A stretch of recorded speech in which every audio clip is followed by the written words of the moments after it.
نحمده ونصلي على رسوله الكريم أما بعد فأعوذ بالله من الشيطان الرجيم بسم الله الرحمن الرحیم۔ آج جس واقعے پہ ہم بات کرنے لگے ہیں وہ کائنات کا ایسا واقعہ ہے، ایسا الزام ہے، ایسا بہتان ہے کہ جس کی گواہی خود اللہ پاک نے قرآن میں سورہ نور میں بیان فرمائی۔ یہ واقعہ ہے پوری کائنات کو ہلا دینے والا، یہ ایسا بہتان ہے کہ کائنات کی سب سے پاک ہستی حضرت عائشہ رضی اللہ تعالی عنہا، ان کے اوپر ایک منافق نے، عبداللہ بن ابی نے الزام لگایا، بہتان لگایا، بہت بڑا بہتان کہ میری زبان اسے کہنے کو بھی تیار نہیں ہو رہی۔ یہ بہتان لگایا کہ پورا واقعہ کچھ اس طرح ہے کہ حضرت عائشہ اللہ کے نبی صلی اللہ علیہ وسلم کے ساتھ 5 ہجری میں سفر کیا ایک غزوے میں۔ معمولی سی جھڑپ تھی کسی کے ساتھ، تو غزوہ بنی مستلق اس کا نام تھا، مستلق۔ تو اللہ کے نبی صلی اللہ علیہ وسلم نے قرآن اندازی کی کہ جس زوجہ کا نام آئے گا وہ میرے ساتھ جائے گی، کیونکہ زوجات زیادہ تھی تو نام آیا حضرت عائشہ کا۔ حضرت عائشہ آپ کے ساتھ سفر میں ہو گئیں۔ واپسی پر جب یہ واپس آ رہا تھا تو پڑاؤ ڈالا، راستے میں پڑاؤ یعنی کہیں پہ رکے، اسٹے کیا، تو حضرت عائشہ اپنی بہن حضرت اسماء سے ایک ہار لے کر گئی ہوئی تھی پہننے کے لیے۔ تو حضرت عائشہ قضائے حاجت کے لیے کہیں بیٹھی تو پتلی تھیں، دبلی سی تھیں، تو آپ کو پتہ ہے دبلے بندے کا ہار، نیکلس وغیرہ اور یہ ہر چیز ہمیشہ، انگوٹھی ہوتی ہے، چوڑیاں ہوتی ہیں، کہیں نہ کہیں نکل جاتی ہیں، پتہ نہیں چلتا۔ تو وہ ان کا ہار گر گیا۔ ٹائم پورا ہوا تو قافلہ چلنے لگا۔ جب قافلہ چلنے لگا تو پہلے زمانے میں ڈولیاں ہوتی تھیں، ڈولیوں میں جو اونٹوں کے اوپر رکھ کر ان کو لے کر جاتے تھے ایک جگہ سے دوسری جگہ۔ تو کہیں پر اگر ٹھہرنا ہوتا تھا تو صحابہ ان ڈولیوں کو اتار کر نیچے رکھ دیتے تھے، پردے گرے ہوئے ہوتے تھے سائیڈوں سے، تو ان ڈولیوں کو اٹھا کر نیچے رکھا جاتا تھا۔ یہ اس وقت تک کا واقعہ ہے جب تک پردے کا حکم نہیں آیا ہوا تھا۔ تو حضرت عائشہ کو وہ سمجھے صحابہ کہ حضرت عائشہ جو ہے وہ ڈولی میں بیٹھ چکی اور ڈولی کو اٹھایا اوپر رکھ دیا، جبکہ حضرت عائشہ پیچھے اپنا ہار ڈھونڈ رہی تھیں جو نہیں ملا تھا۔ حضرت عائشہ ہار ڈھونڈ رہی تھیں جو نہیں ملا تھا۔ اب حضرت عائشہ دبلی پتلی سی تھی، ہلکی سی تھی، صحابہ سمجھے بیٹھ گئی ہیں، ڈولی اٹھائی اور اوپر رکھ دی اور چل پڑے۔ اب یہ لوگ تو آگے چلے گئے، لیکن جب حضرت عائشہ نے آ کر دیکھا کہ یہاں تو قافلہ ہی نہیں ہے، سارے چلے گئے، تو پریشانی میں وہیں لیٹ گئیں ایک درخت کے نیچے کہ جب آگے جائیں گے کہ اگلے سٹاپ پہ رکیں گے، کہیں پڑاؤ کریں گے تو دیکھیں گے میں نہیں ہوں تو واپس مجھے لینے کوئی نہ کوئی آئے گا، اور لیٹ گئی درخت کے نیچے، انتظار کرنے لگی۔ اتنے میں پیچھے سے صحابی آئے، صفوان قافلے کے پیچھے تھے۔ سامان وغیرہ کے لیے پہلے زمانوں میں کچھ لوگوں کو 2 کو یا 1 کو پیچھے رکھتے تھے تاکہ وہ آئے تو پیچھے سے کوئی سامان اگر قافلے سے گر گیا، کوئی جانور رہ گیا ہے، پہلے دستور تھا پہلے زمانے کا کہ وہ سامان وغیرہ لے کر آ جائیں، اگر کوئی گر گیا، کوئی رہ گیا۔ تو حضرت صفوان بن معطل رضی اللہ تعالیٰ عنہ پیچھے سے آ رہے تھے۔ ان کی امی عائشہ کے چہرے پر نظر پڑی تو انہوں نے، اس وقت تک پردے کی آیات نازل نہیں ہوئی تھی، تو انہوں نے کچھ الفاظ کہے، انا للہ و انا الیہ راجعون، یا پھر انہوں نے کہا اللہ اکبر، اونچی آواز میں کہا۔ تو یہ اس وقت کی بات ہے جب پردے کی آیات نہیں آئی تھی۔ اس کے بعد آیات آئیں تو پردے کو چھپانے کا بھی آیا. تو انہوں نے جب زور سے کہا صحابی نے تو حضرت عائشہ اٹھ گئیں اور کہتی ہیں اس وقت سے مدینہ داخل ہونے تک صفوان نے یعنی صحابی نے مجھ سے کوئی کلام نہیں کیا. وہ اس ڈولی میں ہودج میں بیٹھی ہیں، حضرت صفوان اونٹ پہ لے کر ان کو چلے گئے، وہ ڈولی میں بیٹھی ہیں، کوئی بات نہیں. جیسے ہی مدینہ میں داخل ہوئے تو عبداللہ بن ابی، جس کے لیے کل میں نے کہا تھا نا کہ جو نماز نہیں پڑھتا اس کا حشر فرعون، حمان، ابی بن خلف، یہ والا دوسرا ہے عبداللہ بن ابی. ایسے بڑے بڑے کافروں کے ساتھ ہوگا، عبداللہ بن ابی کے ساتھ. اس نے دیکھا کہ حضرت عائشہ جو ہے صفوان کے ساتھ آ رہی ہے، صحابی کے ساتھ، تو صفوان رضی اللہ تعالیٰ عنہ کے ساتھ آ رہی ہیں، تو اس نے پروپگنڈا کیا، اس نے نقل کفر، اللہ معاف کرے، اللہ معاف کرے، میں بول بھی نہیں سکتی وہ الفاظ، کہ اس نے بہت برا ایک بہتان الزام لگایا حضرت عائشہ پہ، بہت برا الزام لگایا کہ اتنا بڑا پروپگنڈا کیا، کیونکہ ہر زمانے میں آپ کو پتہ ہے دین والوں کے پیچھے یہ کافر پڑے ہوئے ہوتے ہیں. اتنا بڑا پروپگنڈا کیا اس نے کہ بڑے بڑے صحابہ میں سے ابو بکر کے بھانجے حسان بن ثابت بڑے صحابیوں میں سے تھے، بدر جو ہے اللہ کے نبی صلی اللہ علیہ وسلم کی شان میں ہمیشہ اشعار پڑھا کرتے تھے حسان. اور دوسرے صحابی تھے مستح، یہ بدری صحابی تھے، بدری صحابی ہیں. بتائیں ذرا، عورت میں صحابیہ میں جو تھی حمنہ بنت جہش، یہ بھی ان کے پروپگنڈے میں آ گئیں. یہ چند صحابہ اور صحابیہ ان کے پروپگنڈے میں آ گئے. ایک دفعہ پھر حضرت عائشہ آئیں، وہ تو منافق تھا عبداللہ بن ابی، لیکن یہ صحابہ تھے. آپ دیکھیں کبھی کبھی نیک انسان بھی پروپگنڈوں میں آ جاتا ہے. تو حضرت عائشہ بیمار تھیں، گھر تھیں، انہیں نہیں پتا تھا کہ میرے خلاف کیا باتیں ہو رہی ہیں. پہلے زمانوں میں قضائے حاجت کے لیے باہر جایا کرتے تھے کھیتوں میں، واش روم نہیں ہوتے تھے گھر میں.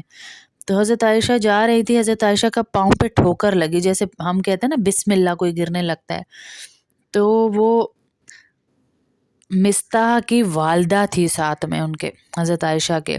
تو جیسے ٹھوکر لگی تو مستح کی والدہ نے کہا کہ مستح ہلاک ہو. تو حضرت عائشہ نے کہا آپ کیا کہہ رہی ہیں، بدری صحابی اور آپ کے بیٹے، ان کے لیے آپ بد دعا کر رہی ہیں. کہا آپ کو نہیں پتا اس نے آپ کے لیے کیا کیا الفاظ کہے ہیں، اس نے تو وہ بہتان آپ پہ لگائے ہیں. تو بہت غم زدہ، کیونکہ بیوی تھی حضرت عائشہ، تو وہ کہنے لگی اچھا میں اتنے دن سے دیکھ رہی ہوں کہ نبی کا رویہ، نبی کا تھوڑا سا طرز عمل بیوی کو پتہ چل جاتا ہے، میرے ساتھ تبدیل ہے. میں نے جب کہا میں اپنی والدہ کے گھر جانا چاہتی ہوں، میری طبیعت ٹھیک نہیں، تو انہوں نے کہا چلی جاؤ. اور جب میں پہلے کہتی تھی تو یہ کہتے تھے نہیں نہ جاؤ، میرا تمہارے بغیر دل نہیں لگتا، اور ابھی نارمل سا کہا چلی جاؤ جانا چاہتی ہو تو وہ پہچان گئیں. پھر ایک دن گزر گیا، 2 دن، حضرت عائشہ رو رو رو رو رو. آپ سوچیں ایک نبی کی بیوی، کوئی دین دار گھرانہ، اس کی عورت پہ یہ الزام لگ جائے تو ان کا کیا حال ہوگا، تو ہمارے نبی نے یہ کیسے برداشت کیا ہوگا. تو حضرت عائشہ رضی اللہ تعالیٰ عنہ بہت پریشان ہوئی، اور اللہ کے نبی صلی اللہ علیہ وسلم پر بھی ایک غم طاری ہو گیا. اور کچھ دن گزر گئے اسی کشمکش میں، اس میں پریشانی میں. تو اللہ کے نبی صلی اللہ علیہ وسلم حضرت عائشہ کے پاس گئے اور جا کر ان کی والدہ کے گھر ان سے پوچھا کیسی ہے یہ نہیں کہا عائشہ کیسی ہے، طاہرہ کیسی ہے، یہ کہا کیسی ہے یہ. اس سے حضرت عائشہ کو اور تکلیف ہوئی یہ لہجہ دیکھ کر۔ تو اللہ کے نبی صلی اللہ علیہ وسلم نے اور ابو بکر نے پھر پوچھا کہ اگر تم سے کوئی غلطی ہو گئی ہے عائشہ، اللہ کے نبی نے کہا میں تمہارے لیے اللہ سے معافی مانگوں گا، اللہ تمہیں معاف کر دیں گے۔ اس پر جو حضرت عائشہ کا حال ہوا آپ سوچ سکتے ہیں کس قدر برا حال ان کا ہوا اس پر۔ اور انہوں نے پھر کہا میں یہی جملہ کہوں گی جو یوسف کے باپ نے کہا تھا، ان کو ٹینشن میں پریشانی میں یعقوب علیہ السلام کا نام ہی بھول گیا۔ میں یہی جملہ کہوں گی کہ صبر جمیل، کہ صبر کرو، میں صبر کروں گی اور جمیل صبر کروں گی، خوبصورت صبر کروں گی۔ ابھی یہ بات ہو ہی رہی تھی، حضرت عائشہ نے آسمان کی طرف دیکھا اور اللہ کے نبی صلی اللہ علیہ وسلم کی کیفیت بدل گئی۔ سردی کے موسم میں ان کے پیشانی سے پسینہ گرنے لگ گیا اور سمجھ گئے ابو بکر اور ام رمان یعنی حضرت عائشہ کی والدہ اور حضرت عائشہ کہ اللہ کے نبی صلی اللہ علیہ وسلم پر وحی آ گئی ہے۔ اور ام رمان اور حضرت ابو بکر کا رنگ تو پیلا پڑ گیا کہ کہیں ہماری بیٹی کے لیے کوئی حکم نہ آ گیا ہو، ہم بدنام ہو جائیں گے، کیا ہوگا کیا نہیں ہوگا۔ حضرت عائشہ مطمئن تھی۔ اللہ کے نبی صلی اللہ علیہ وسلم نے جب وحی کے اثرات ختم ہوئے تو کہنے لگے مبارک ہو عائشہ، اللہ نے تمہاری گواہی دی ہے۔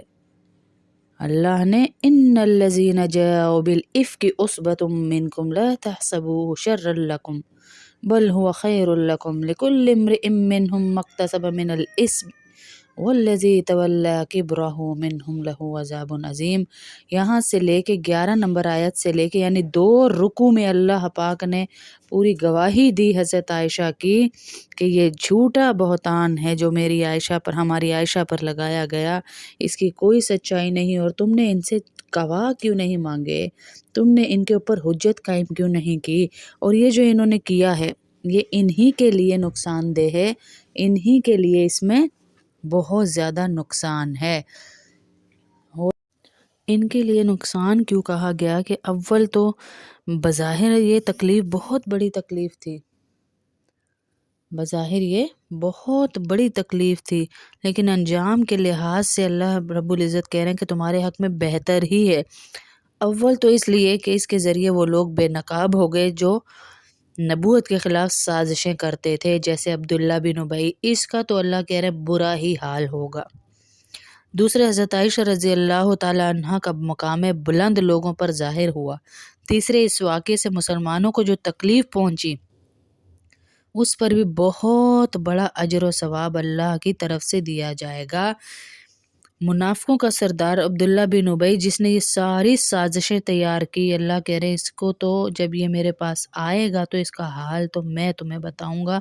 اللہ نے یہاں پر وعیدیں بھی سنائی اور حضرت عائشہ رضی اللہ تعالی عنہ کی مکمل برات ظاہر کرنے کے ساتھ ان لوگوں پر سخت وعیدیں بتائی گئیں کہ یہ وہ منافق لوگ ہیں جنہوں نے بے بنیاد بات کی۔ سبحانک ھذا بہتان عظیم، اللہ رب العزت نے کہا یہ تو بہت بڑا بہتان ہے، بہت زبردست بڑا بہتان ہے جو عائشہ پر لگایا گیا ہے۔ اللہ تمہیں نصیحت کرتا ہے، اللہ کہہ رہے ہیں کہ پھر کبھی ایسا نہ کرنا اگر واقعی تم مومن ہو، کہ مومنوں کا یہ شیوہ نہیں کہ ایک بات سنی اور آگے بغیر تصدیق کے پہنچا دی اور بتنگڑ بنا دیا اور پھیلا دیا۔ اب جب ان صحابہ کا ذکر آیا، نام بھی آ گئے، حسب نسب بھی معلوم ہو گیا، لیکن اللہ رب العزت یہاں پر بتا رہے ہیں کہ یہ مخلص سادہ لوگ تھے، منافقوں کے پروپیگنڈے کا شکار ہو گئے ہیں۔ مستح بن اساسہ رضی اللہ تعالی عنہ تھے جو مہاجر صحابی تھے اور صدیق اکبر رضی اللہ تعالی عنہ کے رشتہ دار بھی تھے، یعنی بھتیجے تھے ان کے، بھتیجے نہیں بھانجے تھے، رشتہ دار تھے ان کے۔ اور دوسرے صحابی حسان بن ثابت جو کہ کیا تھے، اللہ کے نبی صلی اللہ علیہ وسلم کے لیے اشعار پڑھا کرتے تھے، اشعار پڑھا کرتے تھے، ان کی تعریف میں ان کے اتنے قریبی تھے، اور ایک جو ہے صحابیہ بھی تھیں، تو یہ ساری کی ساری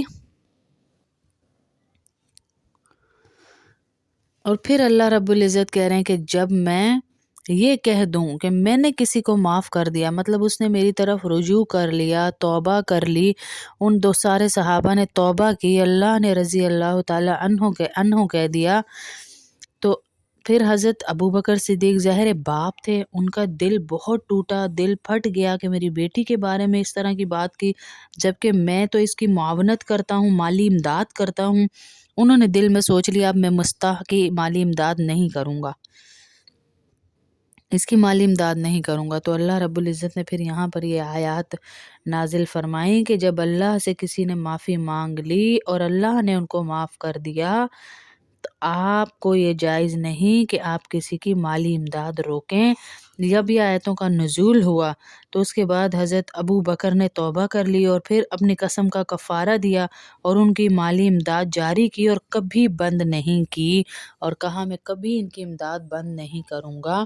یہ تھا اللہ کے حکموں پر چلنا، کہ اللہ پاک بعض لوگوں کی خود بخود گواہی دیتا ہے۔ یہ بہت کٹھن مرحلہ تھا جو مسلمانوں کی ماں پر حضرت عائشہ رضی اللہ تعالی عنہ اور ہمارے نبی صلی اللہ علیہ وسلم پر گزرا۔ آج بھی کافر ان مسلمانوں کو اور اللہ کے نبی صلی اللہ علیہ وسلم کے دین سے جڑے ہوئے لوگوں کو تکلیفیں دیتے ہیں، آزمائشیں دیتے ہیں، پریشانیاں دیتے ہیں، ان کو آزماتے ہیں، ان کو طرح طرح کے طعنے کستے ہیں۔ تو جو سوچ لیجئے نسبت آپ کی نبی صلی اللہ علیہ وسلم سے جڑ رہی ہے، کام بڑا لیا ہے تو آزمائشیں بھی بڑی آئیں گی۔ نبوت والا کام اٹھایا ہے ہم نے، کوئی چھوٹی وراثت نہیں ملی ہمیں، نبی کے دین کی وراثت ملی ہے، تو پھر ہم ذمہ داری بھی بڑی لی ہے، تو طعنے بھی بڑے ملیں گے، آزمائشیں بھی بڑی آئیں گی۔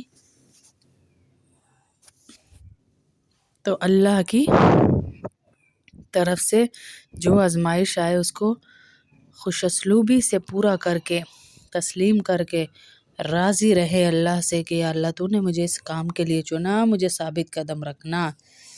کیونکہ طرح طرح کے لوگ آپ کو فرقوں میں ڈال کر آپ سادہ لوگوں کو آج کل آزما رہے ہیں، پروپگنڈے کر رہے ہیں، میرا بریلویوں کا فرقہ ٹھیک ہے، میرا دیوبندی کا ٹھیک ہے، میرا شیعہ کا ٹھیک ہے، میرا اہل سنت کا ٹھیک ہے، پتہ نہیں کتنے فرقے آ گئے، مجھے تو نام بھی نہیں آتا۔